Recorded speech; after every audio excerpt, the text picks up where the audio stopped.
you all so much for joining us to celebrate two wonderful books, By Black, How Black Women Transformed U.S. Pop Culture, and Hip Hop Heresies, Queer Aesthetics in New York City. My name is Heather, and I'm the Senior Publicity Manager at the University of Illinois Press, and I'm just going to go over some brief logistical information and introduce our guests before we get started. First of all, thank you so much to Dr. Halliday and Dr. Smalls for being here today. They're going to talk for about 45 minutes, and then we will have time for a 15-minute Q&A at the end. You can enter questions throughout the event by clicking the Q&A button at the bottom of your screen. You can use promo code HOLIDAY22 to get a 50% discount on Buy Black on the University of Illinois Press website during our holiday sale. NYU Press is offering a 30% discount on Hip Hop Heresies using code SMALLS30FM. I'll put both promo codes and links to the books in the chat box for you. We'll also be recording this event and posting it on our YouTube channel afterwards. You'll receive an email from Zoom after the event that will have both the discount code and a link to our YouTube channel as well. And now I will just briefly introduce our guests. Aria S. Halliday is Assistant Professor of Gender and Women's Studies and African American and Africana Studies at the University of Kentucky and a Donald D. Harrington Fellow at the University of Texas at Austin. She examines representations of Black women and girls in the U.S. and Caribbean. She is editor of the Black Girlhood Studies collection and author of By Black, How Black Women Transformed U.S. Pop Culture, published by the University of Illinois Press. Her article Twerk Sumn, Theorizing Black Girl Epistemology and the Body, won the 2022 Cultural Studies Stuart Hall Foundation Award.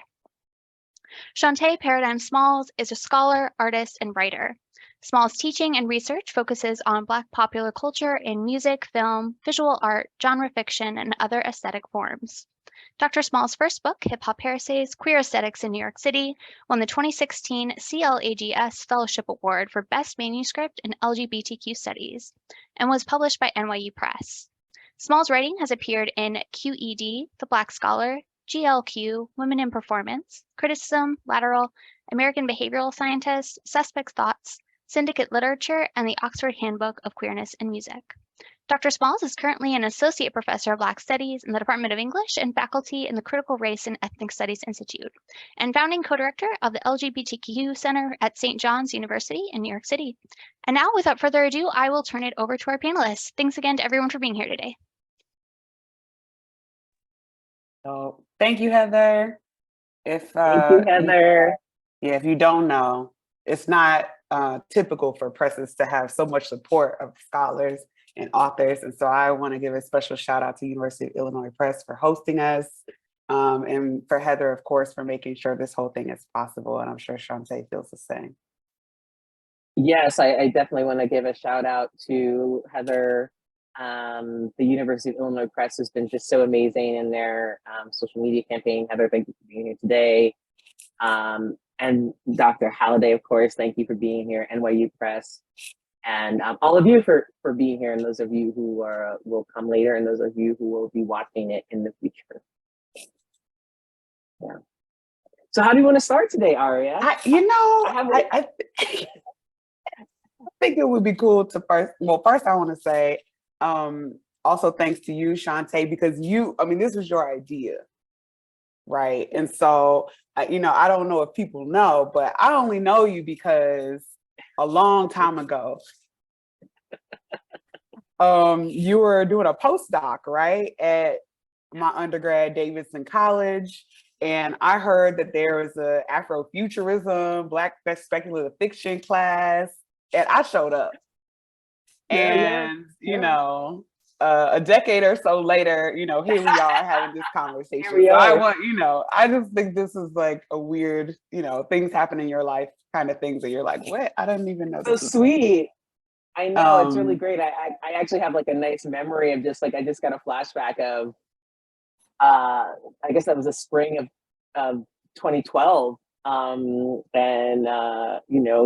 were amazing, and we had met, I think, in the fall, and and then you were applying for graduate school. It's been so great to watch your career, and we've like worked together because we worked on the special issue for Journal of Hip Hop Studies. Yeah. And just seeing your book and your edited collection, it's just been amazing to see you, blossom and thrive. Thank you. Yeah. So this is I forgot about the hip. We've been in these hip hop streets apparently. So I'm excited. I'm excited too. I'm gonna ask you a question. I'm really curious about. So please, if you don't have it, please buy this fantastic book with this amazing cover. Okay, versus Emory Press. I see you. I'm really curious how you came to this work, right? Because it's so it's visual, it's material, it's social historical, it's literary. So I'm curious how you came to think about the work that Black women do, like you actually do as producers and also consumers of and arbiters of popular culture in the U.S. Yeah, I would say, I don't know if you can actually ever find a start to something, but because I'm like, it came from somewhere. But I think, some of it, I say in some interviews that, it started kind of in the back of my head when, I was going to parties in Durham, North Carolina as a young person and seeing people with the two-tone Nicki Minaj wigs and, people were competing for, who looked the most like Nicki and how, close to her aesthetic they were. But then, grad school happens and I would say, I was really confused at why people were so into Nicki, especially the more that she like moved into not just doing rap, but also pop, and was kind of weird. Like, I mean, she came around in ways. I mean, she's sitting, there's an iconic picture. She's just sitting next to Anna Wintour at Paris Fashion Week. And she has all this like, it's like colored cotton ball outfit. She was weird. She was doing some weird stuff. And, people were really into her. And I think in ways that now we might consider, like Doja Cat has had this really amazing and interesting kind of rise. But Nicki Minaj was by herself in terms of mainstream popular culture. And so I was really interested in like why, one, she was kind of had her hands in everything. She was doing a lot of, she had perfume and everything. But then also like why people were so enamored with her, not just from a pop culture landscape, but like why Black people were into the fact that she was weird and, to the point where they wanted to dress up like her. And so some of it was that, trying to understand what her thing was is a part of my dissertation. But I think the more I did research and the more I like read, I realized like, there's a longer conversation about Black people and their relationship to capitalism and consumerism that, I hope the book gets to and answers in ways that, I still have questions. Our commitments to authenticity, and representation, and you talk about that in your book too, is something that I'm still kind of thinking about even now. Well, I think the one thing that connects our book, besides the questions about authenticity and representation and where that's useful, where that falls short, and it's also sometimes damaging, is that this comes up a lot with hip hop, as you know, where there's this conversation where it's like hip hop music with Black people as a standard for Black people are somehow the arbiters or the driving force behind hyper consumption, as if we've like invented that. And so people are like, why is hip hop so, consumer? And I'm like, well, what's not, what in popular culture or even not popular culture is not in politics and is not consumer culture? I mean, advertising, runs our lives. And there's always like this pause, like people hadn't considered that question. It's like, I was like, in some ways, Black people are denied political power, representational power, the power to define ourselves, terms that we use for ourselves or how we want to present ourselves. But yet we're often given the power when it comes to things like, oh, Black people are the most homophobic, or now somehow Black men are driving anti-Semitism in the United States. And I'm like, is that really the driving force, or is it white Gentiles, right? Is it tiki torture? Tiki torture is talking about you will not replace us, right? And so I think there's like this interesting thing where Black people get both erased and made hyper-visible, or made invisible and hyper-visible when it's convenient for kind of like a white imagination or white consumer culture to like make us a repository. And that's something I've been thinking about as reading your book, but also thinking about in general, as I'm watching so many geopolitical and popular events happen so quickly that are kind of like trying to nail Black people to the wall around, Black women too. I think about like Lizzo and Beyonce, being, language that was considered, ableist, that was considered ableist, really, and that was coming from white disability activists in the UK. And they quietly removed those terms, particularly a term that's used in a lot of Black communities, spaz out. And in some ways, Black people have been really most responsive, but at the same time, we're often considered less sophisticated, Yes. in these conversations. Well, and I think I'm so glad you connected both of those things that are happening, particularly through hip hop. But I mean, I think one part that I thought was really interesting in your book was when you talk about like Eminem and how like he as a rapper was being used as like a marker of what hip hop culture is, even if he is technically an anomaly in hip hop culture, right? And so I think it's interesting, to your point, not just about like nailing Black people and Black women, especially to the wall about particular things that people find problematic or mistakes, but that, even anomalous situations within hip hop culture are also used as justifications and explanations for how Black people operate in the world or how Black music operates, and justification for, legislation that uses, rap lyrics to do certain things, or justification for, FBI or CIA engagement with Black communities, because supposedly our music, says what we do in the streets. So I okay. Okay. I'm also really, this is something that I don't really talk about, and I'm really curious about in your book, particularly maybe, in the Disney and Mattel, but also in that, talking about hair, about like Black beauty, right? And images of Black beauty. And particularly in your intro, you're talking about, in the turn of the last century, when there were Black doll companies, part of the tension was, and this is also the tension around in politics too, was around, skin color and colorism. And that, we're like, okay, we're gonna have Black dolls, but those Black dolls are gonna be lighter than a brown paper bag, right?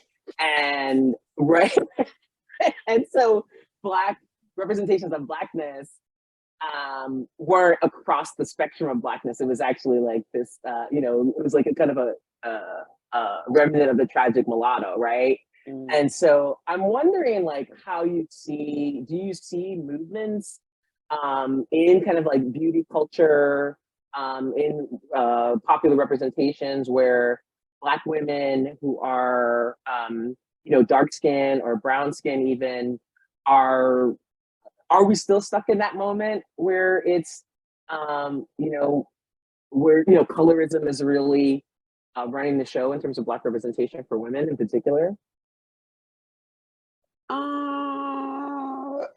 I know it's hard. These are hard things to talk about because I know. Okay, boo, you don't have to answer. No, I'm gonna try. I'm just thinking about, for instance, remember when they had what's that child who's like, I'm not Black, I'm Cuban, she's in From Scratch right now, and I haven't seen not Tessa Thompson, Thompson. But she is, she's in Guardians of the Galaxy. I mean, Thor. Anyway, Thor, yeah. you know what I'm talking about. Guardians of the Galaxy, yeah. And so they had her playing. She was with me for Simone, and we shut that down. Black people. Oh yes, blackface. Right. Well, Zoe. Yeah, I was gonna say I'm pretty sure Zoe. Thank y'all. Thank y'all. Thank y'all. You can't always remember names. It's hard. So I would say that, well, at the turn of the 20th century, when I'm talking about the development of Black dolls by Richard Henry Boyd, and then Marcus Garvey kind of jumps in with two Black women who already had a doll company in Harlem, right? So he's like, decides to buy their company as a kind of way to produce even more dolls. But, part of it was a production issue.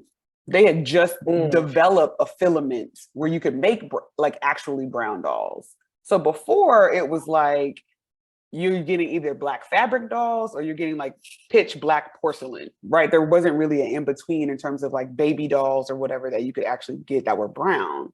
And so I think it was it's Germany that they developed this filament where Richard Henry Boyd is like, okay, I think this might be it. So they're spending a lot of money to ship these kind of brownish dolls to the US to then sell as the ultimate Negro doll.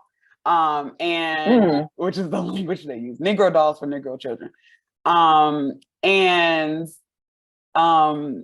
So some of it was about production, right? So they only had one option at the time, and the option was kind of a really light brown with green undertones because the base of the doll was actually green. So if you even go to like old, like the Brown v. Board Museum in Topeka, Kansas has a replica of the dolls that were used in their tests, in the Clark doll test, and it has like a greenish like tone to it. And then 10 years later, of course, technology is advancing. You're able to get some distinction in the dolls. Marcus Garvey and his team are making darker skin, what they call dusky at the time, dolls. And yeah. And you know, him and Richard Henry Boyd are having this argument about the best way to teach Black children pride with a doll. And they're like, there needs to be a dark-skinned doll. Because that's the best way to learn.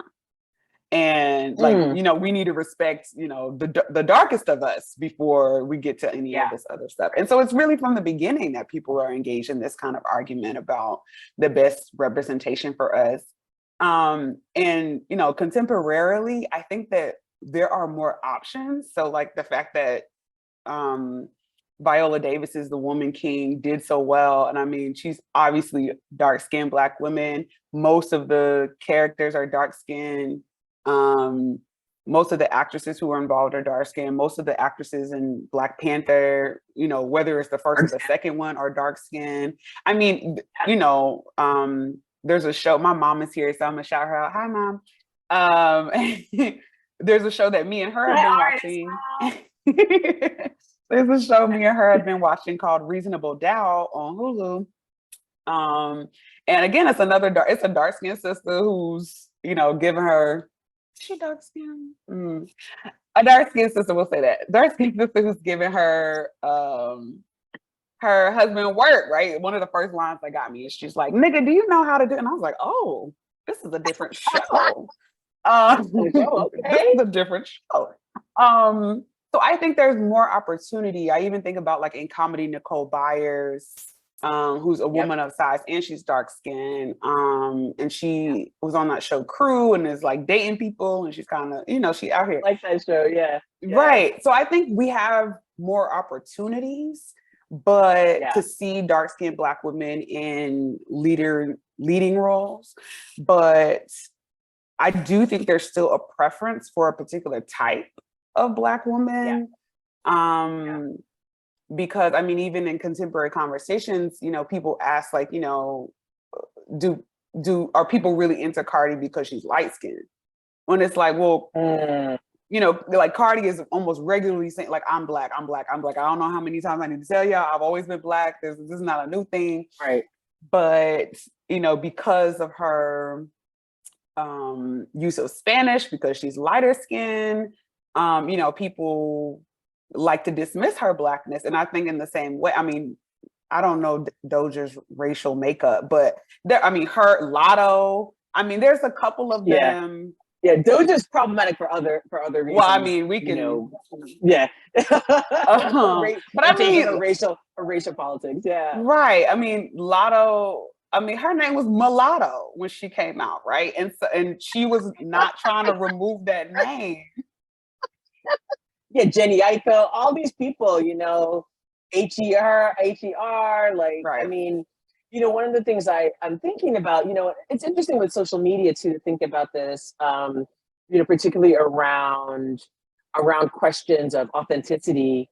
You know, and right now there are a lot of, I follow Black people's conversations, right? And, you know, I'm part of those conversations, both as a intellectual and as it's a regular Black person who talks to other regular Black people. And you know, one of the things I'm seeing is like the competing kind of narratives we have about ourselves, particularly around authenticity. So for instance, when The Woman King came out, there was this whole campaign, both here and on the continent, to not see it because it supposedly didn't deal with the, you know, spoiler alert, the realities of Black, you know, Africans who sold other Africans to Europeans, not understanding, you know, as war prizes, which is a global tradition, let's say, not understanding that it was a chattel system, which was brand new, right? Which was something invented by Europeans, right? That no, the Portuguese and whatever, there was no such thing as that, you know, before, like where you're going to be a slave from now, and then your child's going to be a slave, your grandchild's going to be a slave. You know, that wasn't, you know, you could be enslaved after being captured and become a king, right? So, and this film dealt very, you know, Gina Prince by the Wood, and it dealt very well, was very honest about, you know, literal tribalism, right? And literal kingdom and empire building, and the limits of, you know, monarchy, right? In terms of thinking about people as a people. So, but I think part of it, you know, some of the conversations I saw were also around, where's Black men's representation? I was like, wait, okay, now, when are Black women gonna get to be, Black women's history, this is based on history, this is not Wakanda, you know, Wakanda as an extrapolation of the Congo. This is actually history. Yeah, it's fictionalized, but you know, I read the story of the Amazons of Dahomey, 2 decades ago. And so I think sometimes there's this idea that something's being taken away, or there's an agenda to erase Black men, and instead of seeing Black women's contributions as uplifting all Black people, and not as, you know, taking away anything. But the misogynoir is so intense, and also seeing Black women be really offended at like dark-skinned women with natural hair, and saying that was masculine. And I was like, oh, that's what you look like without, you know, is that masculine, or is that just like your natural beauty? And we've been indoctrinated by white supremacy that like darker skin, our features and our hair texture and its length are somehow inherently unbeautiful, unpretty, you know, as TLC would say. Right. Well, and I think like even to that point, I'm just like, but there were men there. It's not right. I mean, there were lots of men in that movie. There were a lot of men in the movie. So even in the way that like focusing on women in any context means that men are absent, it's just strange when they're physically there, right? So nobody would say like Black Panther was only about the women because there are men there. But also that like, and I think this is something that you bring up in your book that I thought is really interesting, is that like, in our desire to create these super masculine narratives about things, we actually lose a lot of the, we're invested in authentic, we lose a lot of the authentic historical narrative when we try to create this super masculine, I don't know, kind of like the charismatic masculine leader kind of narrative that was very popular in the US. I mean, can you talk a little bit, for the folk who haven't read your amazing book, and y'all should go buy it, can you talk a little bit about, you know, how you understand, I love how you talk about heretics. And so I'm wondering how you might think about heresies to the hip hop narrative, especially when it's thinking about queer or queerness, particularly to that like masculine narrative. You know, the one thing I have to say is, even as we're talking, you know, I feel like, you know, and watching discussions that happen, I spend a lot of time, you know, listening to podcasts and listening to people talk, and social media, and my students and people in the street. And I feel like a little bit like, how are we going backwards? What happened? Like, and, you know, particularly that, listen, I'm not a person who doesn't believe, I do believe that there are structural agendas that are aimed at destabilizing our relationship to Blackness, right? Making that, you know, right? I mean, starting with chattel slavery, denigrating, you know, Africa in the eyes of diasporic Africans, denigrating Black Americans to the rest of the diaspora, you know. So it's not that I think like, you know, no, they love us at all. But the ways in which that there's you know, homosexuality, what we call homosexuality, which is an invented term by Europeans, right, in the 18th century. Right. And from then they invented the word heterosexuality and the conceptualizations. And what we might call, you know, transness or transsexuality or queerness or whatever. You know, these people, these behaviors, these kind of communities, these identities existed. You know, in indigenous cultures, our indigenous cultures, we were griots. We were often people who were blessed to have, you know, masculine and feminine in balance.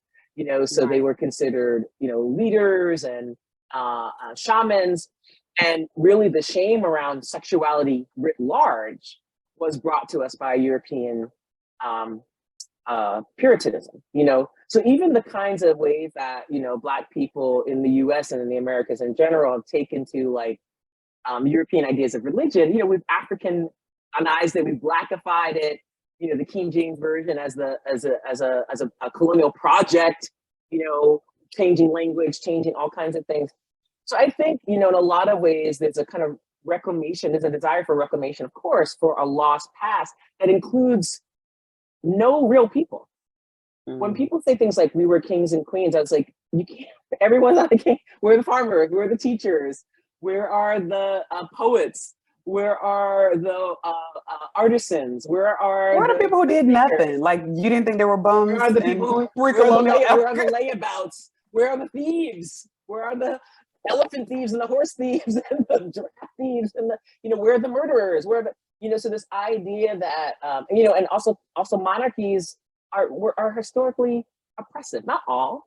And I think that, you know, homosexuality in particular is a very easy, is low-hanging fruit in terms of being de-authentic, right? Or being being racialized as white, being racialized as an importation, a European importation, where it was the kind of the opposite, right? If you read any of the early European, really starting from the 16th century on, you know, they're considering us licentious because we're dressed differently. Well, our temperatures are different, our cultures are different. We have different relationships to our bodies. We're not filled with shame. We know our land better. We've been irrigating and doing all kinds. We had the first universities in Africa, right? We've been exploring way before, you know, we were exploring the Americas. And I think homosexuality is an easy kind of way to say white or not Black, not authentically Black. And even though when we look into our cultures, we have these archetypes, right? The gay auntie, you know, with friend, or the church, the choir director, or the hairdresser, or the whoever that lived in our neighborhoods. Yeah, that weren't in a gay ghetto, right? That we're in Black neighborhoods because we were Black people, right? We are Black people in negotiating with other Black people our lives.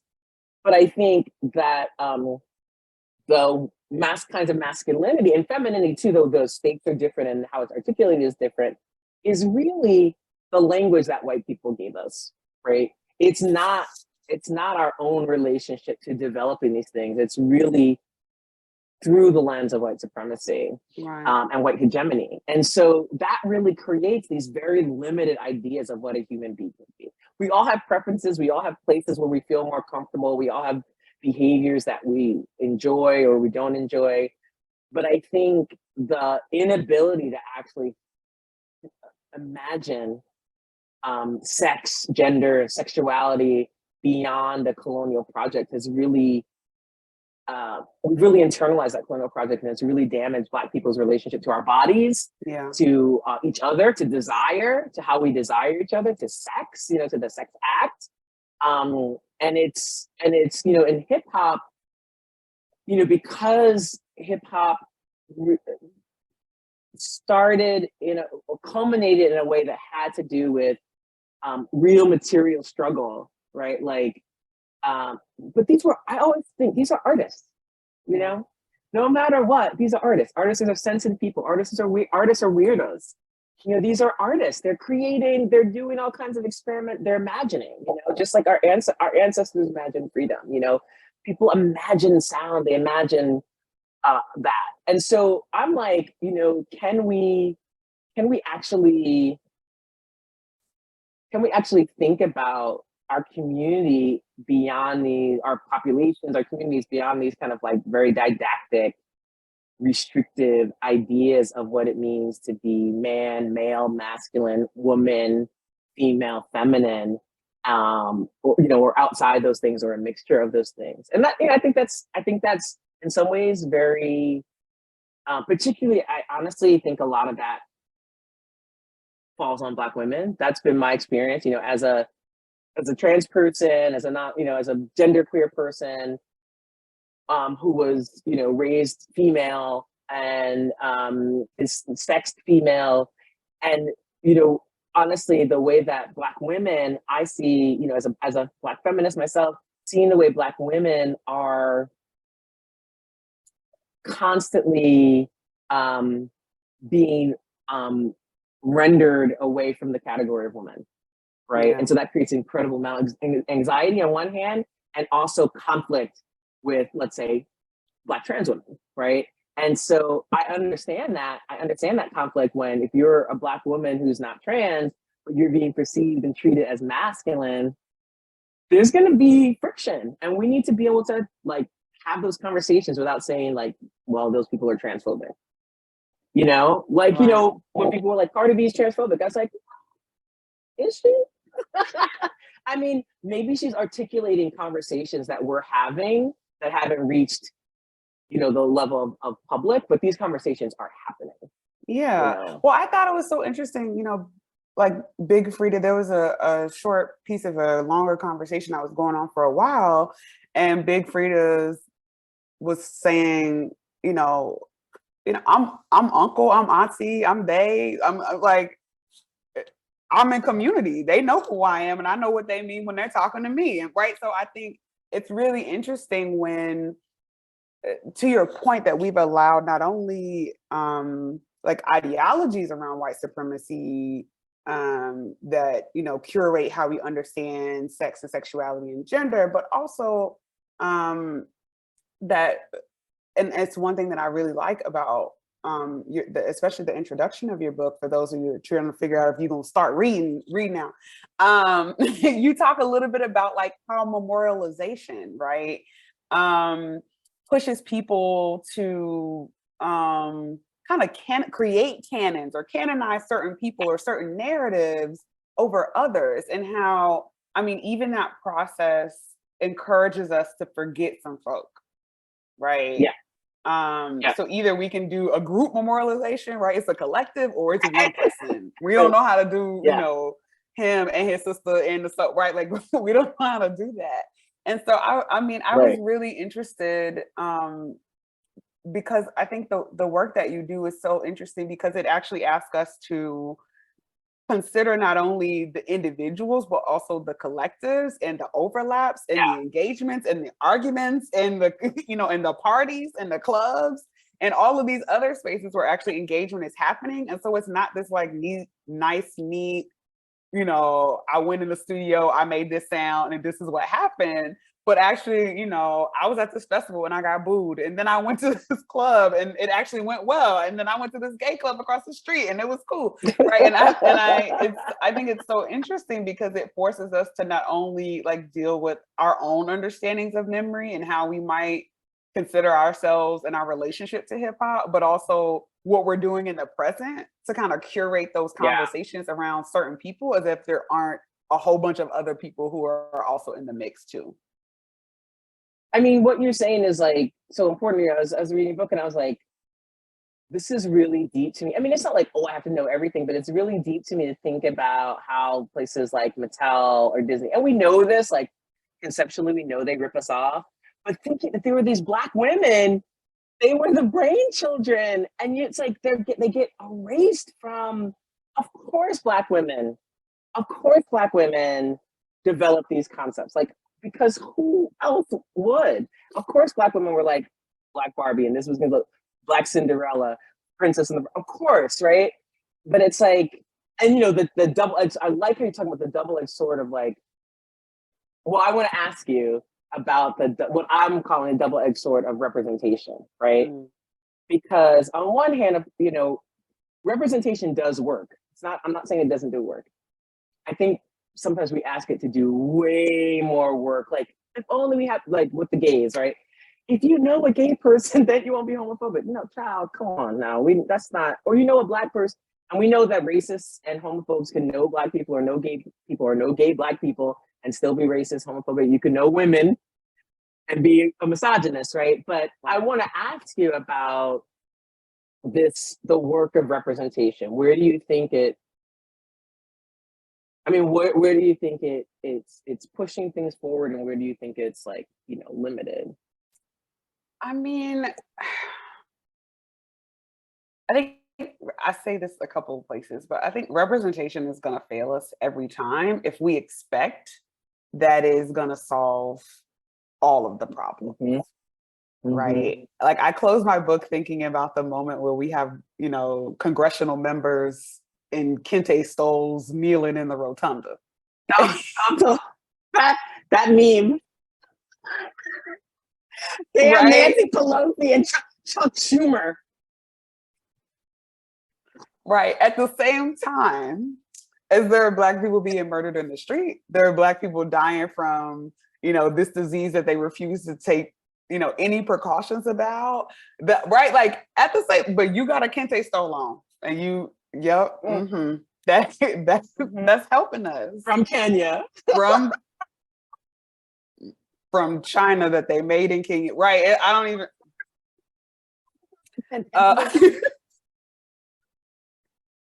Like, I'm not even sure where you got that stole from, baby. Like, you got it from Scholastic. What's happening? Anyway, I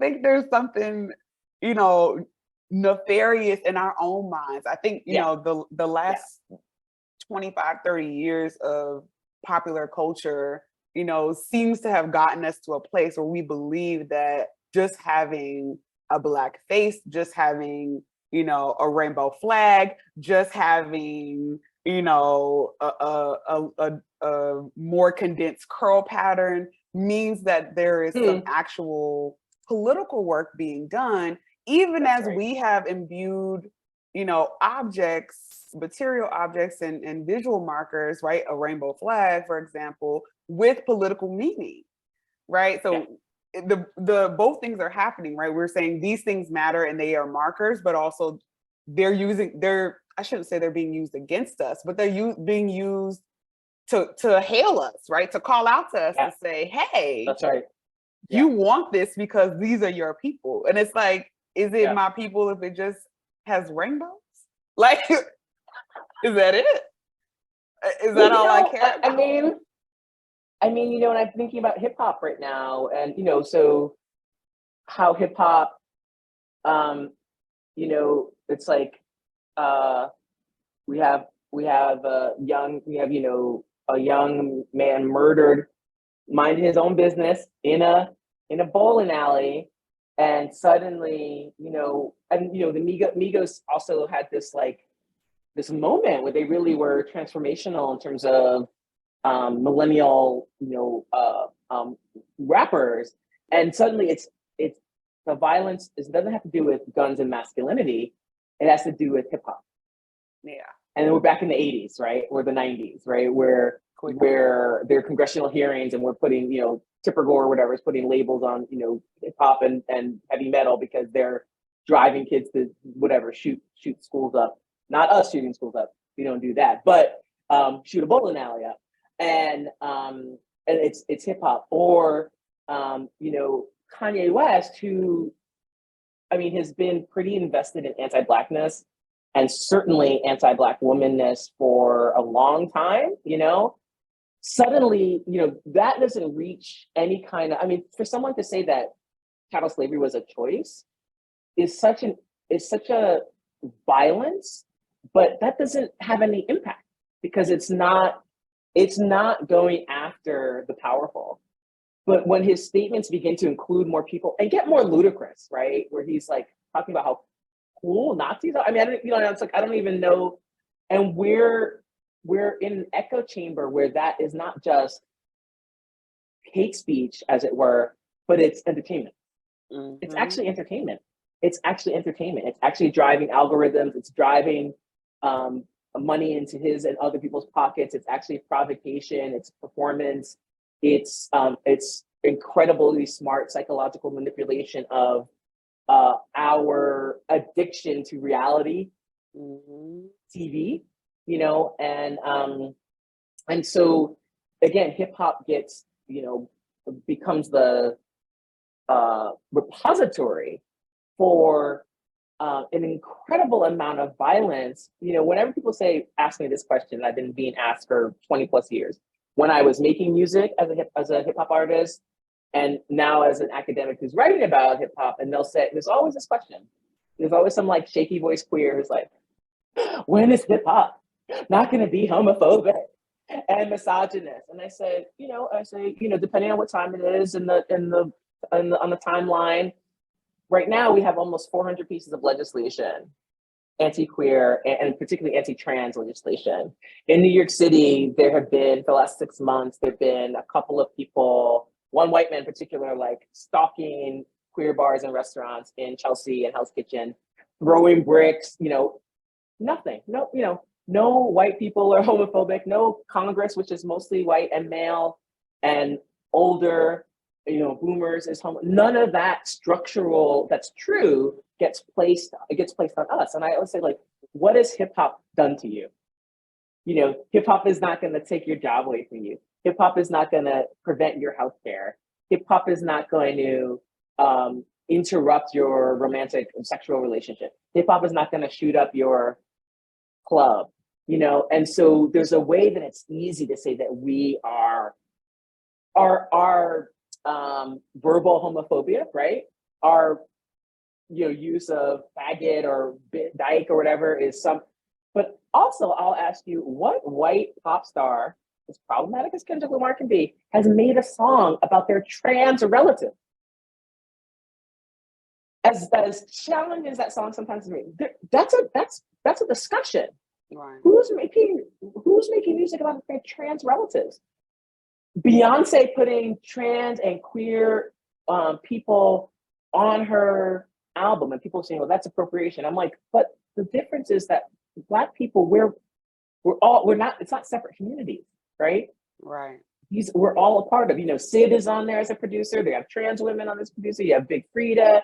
You have all these people. And so I say, well, when you look at who's more progressive, it's like, there's no one. I mean, please, someone, if there's a pop song, if there's a country song, if there's a rock song, and they're talking about their relationship with their trans masculine or trans feminine relative, please let me know about it. But, so I think it's interesting to think about the conversations that are actually happening across hip hop music, right, and culture, right? And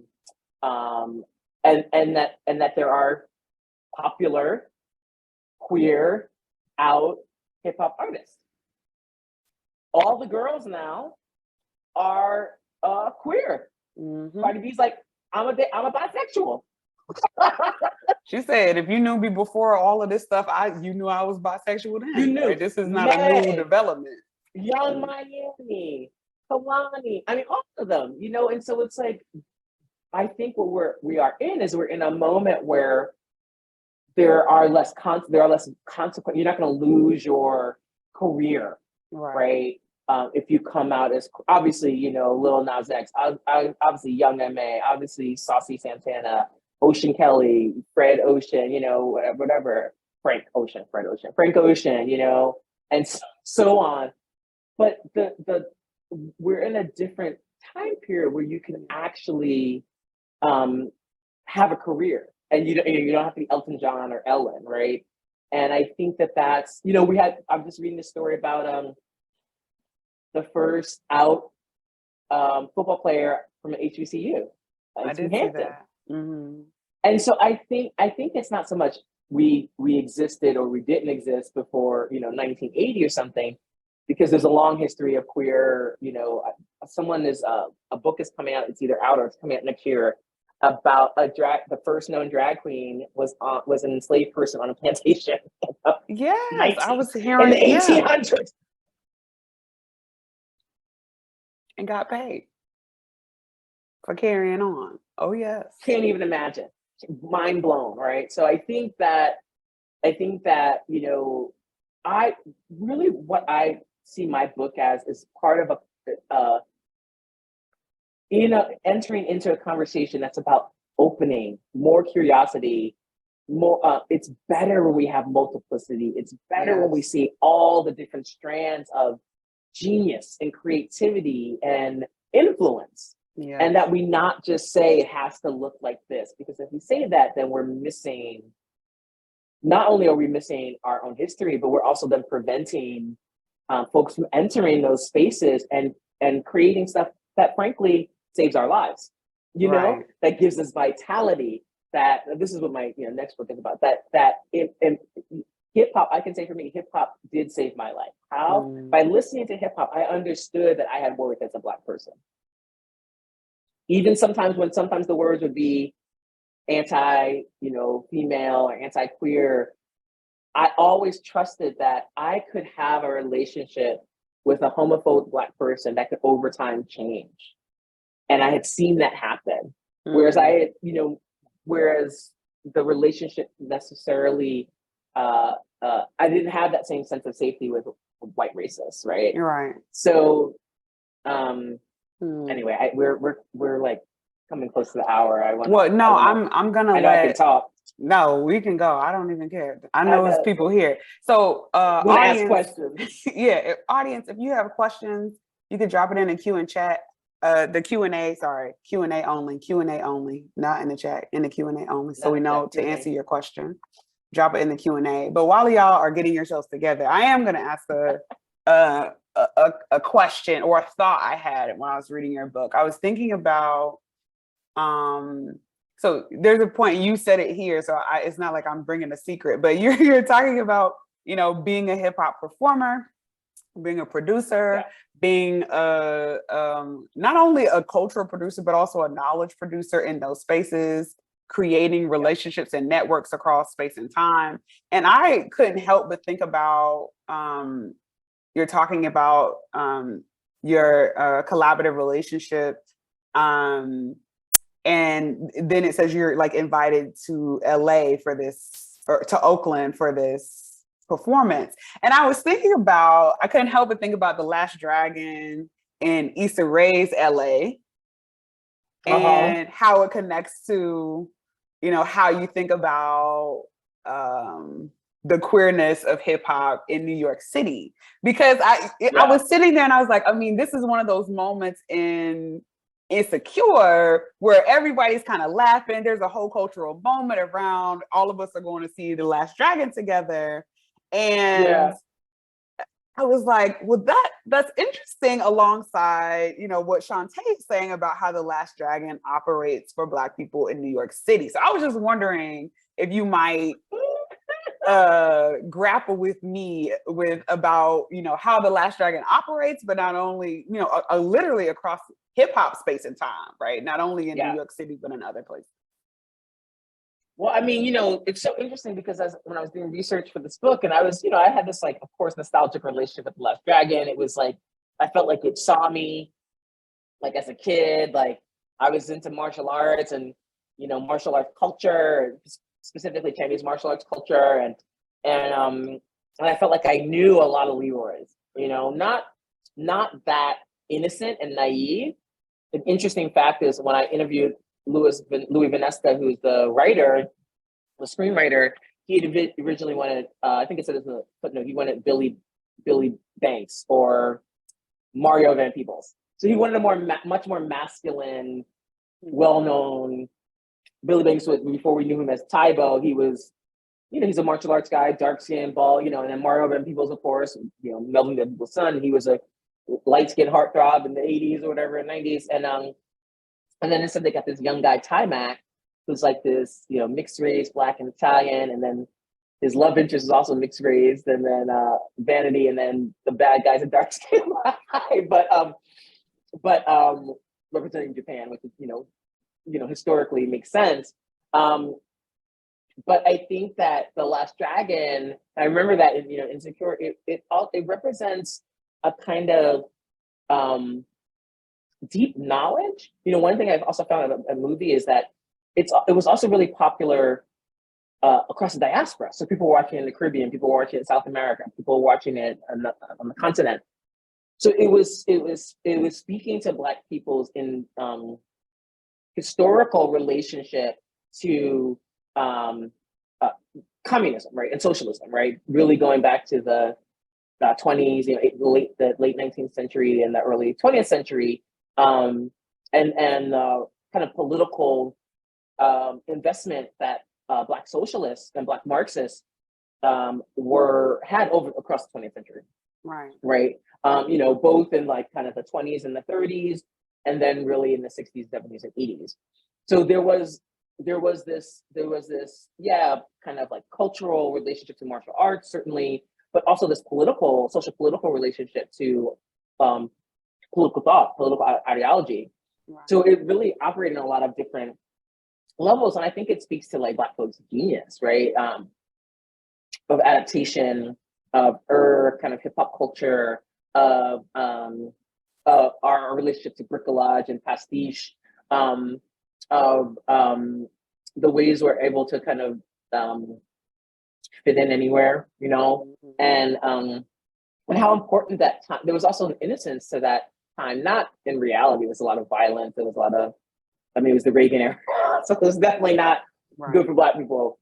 But there was also kind of an innocence in terms of the emergence, the hip hop culture, both in film, music, dance, graffiti, and just kind of the aesthetics of hip hop fashion hadn't been 100% co-opted, right? Yeah. And so there was a lot of emergence, there was a lot of excitement, there was a lot of experimentation. And I think that's what people tap into when they watch films like Beat Street, Last Dragon, Crush Groove. And it also tells stories, it tells unusual stories. It's kind of a farce, but it also tells like a really simple coming of age story in this very kind of like hopeful way, So yeah, those are some things I would say about it. Before this, I was watching the last scene when Leroy's fighting, and I was like, oh man, I have so many questions. But we can say that I'll call you later. We'll talk about that. Yeah. So there's three questions here, and I should say 2 of them are from my family, so I feel a way about this. I feel like y'all trying to put me on the spot. But so what is about how Black folk use consumption to transform their collective identity to acquire social membership? And I talk about this in the book simply in the fact that like Black folks have been invested in the consumer project because it's been a way kind of communicated to us that that's the best way to illustrate that we can participate, right? People will say like, they Black, they're Black, I'm white, but like money is green, right? And so money is which okay. Money talks, bullshit walks. Right. And so, money is going to be the way that people will listen to, recognize, understand our humanity, because when we show up and we can buy the thing that white people can buy, right? Somehow that means that we are equally positioned, right. In our own humanity. And yeah, I don't. So I think definitely Black folk have used consumption as a way to transform collective identity. Our decisions, like the Montgomery bus boycott, is a similar a choice in non-consumption, right? For Right. other reasons, as well as, you know, more contemporarily, when you say, you know, support Black businesses, that's a commitment to a Right. particular collective identity, that, you know, we are, I say, all participating in, but at different degrees.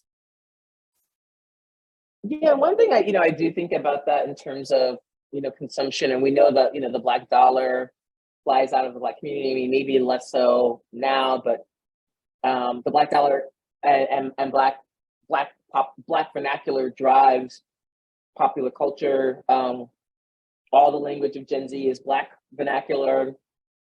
Most of those TikTok dances are Black dances, Right. But the other thing that I always keep in my mind is that Black consumption, even Black, Black consumption is tied to Black labor, and Black labor is always devalued. So our consumption is also devalued, right? So it's the way, like, Tommy Hilfiger didn't want us to buy stuff, or Louis Vuitton. We buy these brands and they get upset because we're devaluing their brand, right? Because in their mind, we're tied to particularly Black Americans, right? Black USANs, not Americans more broadly in the Caribbean and Latin America and Canada, but we're seen as the lowest of the low. So even our dollars are kind of tainted, right? And so it's a weird thing where it's like, yeah, money talks, but there's also like that racist that's like, we don't even want your money. We don't even want your money. Right. And so I think the more historical, and this is where it comes in contact with pop culture. I think about like Watchmen and Lovecraft Country, both centering on the really incredible trauma of Tulsa. Tulsa was one of those successful Black enclaves, and how when we really do have Black buying power, that's about building, that's in Black communities, right? That's not being spent in other communities. They're destroyed. They're undone. They're literally bombed.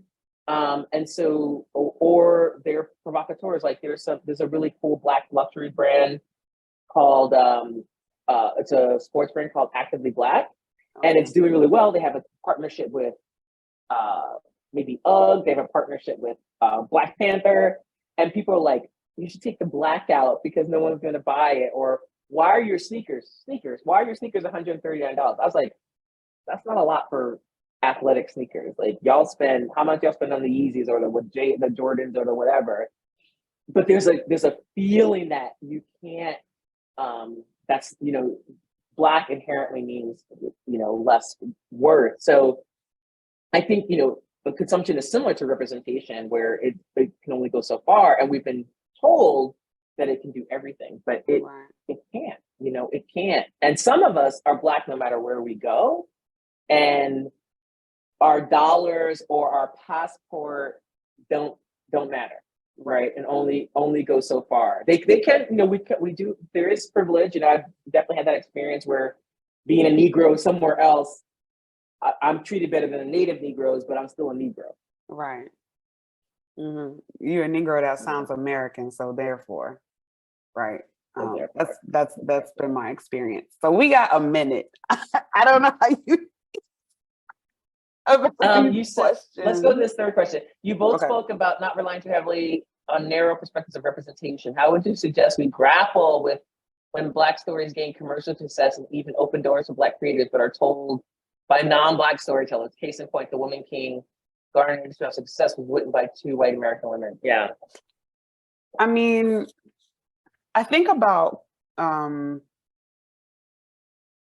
two things. One, representation. On the other side of that is cultural production, right? Somebody has to create the thing that then represents us. And things like films or shows even have so many people's hands in them, right? I mean, yes, writers are doing things, but that can actively be changed by actors like on the ground. Viola Davis talks about there are certain things that she wanted to do or didn't want to do.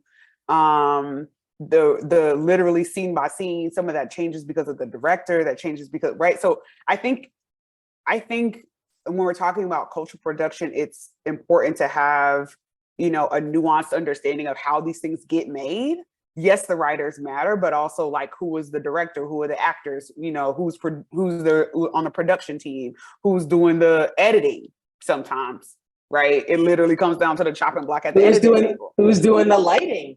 Who's lighting black people? Who's the director of photography? You know, actors and directors change. I mean, I'm not saying, you know, Maria Bello was one of the writers. I was like, Maria Bello.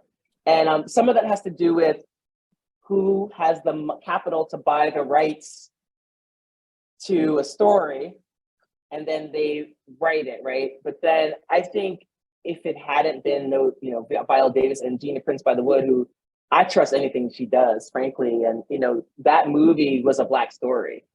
But we enjoy stories, you know, it depends, you know, we enjoy stories that aren't we can go real far back, you know, so we have Black Panther, obviously everybody black, but Marvel's not Black. Kevin Feige, you know, Kevin Feige runs everything, you know, but we also see where Ruth Carter's work and obviously Ryan Coogler's work and obviously Chadwick and Lupita and all them, they nuance things, they make things nuanced so they don't just appear as white or non-Black. Sometimes you can tell. I understand this question. There's a movie, I forget which movie it is, and it was it was the remake of Mulan, the live action, and I was like, this is some white shit. Everyone was Asian, but it was like the most like racist. I was like, this ain't it. But you know, the Woman King is like, it's a Black story. That was like the depth, the nuance that the actors brought, that the director brought, that the DP brought, that the editors brought, that the costuming, the lighting, all that.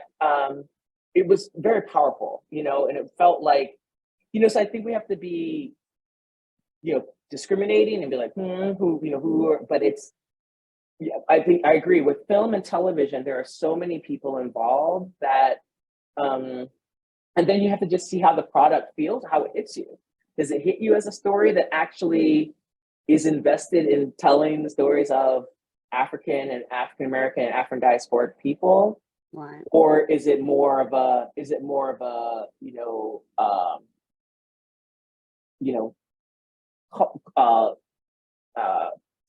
what do you call it?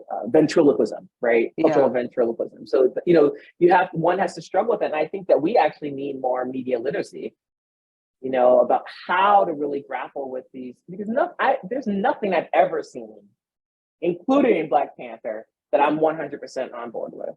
Right. You know, in my own work, I'm like, you know, your thoughts change, you know, how you feel about things change, you know? So I think but what I didn't like about some of the response to Women King was like, don't see it. I'm like, see it and then have a critical response to it. Right? Of course, that's what anything public is about. Artists or writers or thinkers put their stuff out there for us to engage with critically. Not, I like it, I don't like it, but here's what worked. Here's what felt, you know, true. Here's what felt, you know, challenging. Like, I was like, do we really have to have a light-skinned like dude from anyway, you know what, you know, so, and then, you know, you grapple with these cultural products that hopefully have resonance beyond the moment.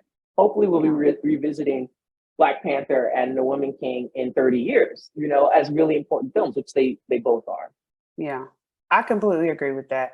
I think we'll close. I'll just say, Gabby, I can talk to you about that later. It's my sister. I'll say that, you know, I think that the more opportunity that we get for different people to create different things, we have the opportunity for representation to look differently. But I think regardless of whatever it is, you know, to Shanté's point, that we should always be discriminating about any kind of cultural product that we're coming into interaction with. Like if you're at Target and they're saying it's a Black woman-owned product or whatever that's supposed to be going in your hair, like you're still gonna look at the back and be like, and you still gonna look it up and see like, do they actually do 4C hair? Like we're still asking those questions, even if they're telling me it's made by a Black woman. Just because it's made by a Black person doesn't make it any less worthy of critique or understanding. And I think we should, regardless of who it's made by, written by, whatever, we should ask those questions, not only of the creators and the people who are doing it, but of ourselves too. And I think that's the kind of the point with my book, but also just the work that I'm doing writ large. So I think we answered your question. Thank you. Shanté, you have any last things you want to say before we? No, I just want to say thank you so much. Like, this is really, really fun. I'm just like, I love chopping it up with other, other Black thinkers in particular, who do work that's different but related. And I really love learning, I'm so glad and grateful you wrote this book. Like, I'm really, as someone who's trying to write more about Black women and girls, my tendency is to write more about Black masculinity and Black men. I really appreciate what I've learned and what I'm learning, and how much that it's labor. It's labor. It's so hard to write a book. It is very hard to write a book. So thank you. And thank you all for being here. Oh, thank you so much, audience, for being around, sticking around with us 5-6 minutes past the hour. Heather, thank you again so much, University of Illinois Press, for hosting us. Yes. Thank you. Yeah, if you, again, haven't purchased the book yet, you need to buy Hip Hop Heresies. You need to buy Black. Make sure you are contributing not only to the conversation through what you're reading, but also through what you're writing. Cite us, be in conversation with us, find us on social media. We're around. A good weekend. Push back on, but I love Friday. it. I love being in conversation. It's Friday. It's Friday. Go do that. I'm about to go get some cake in celebration. I hope you get something that you enjoy too. I'm gonna definitely celebrate. Thank y'all. Goodbye. Bye.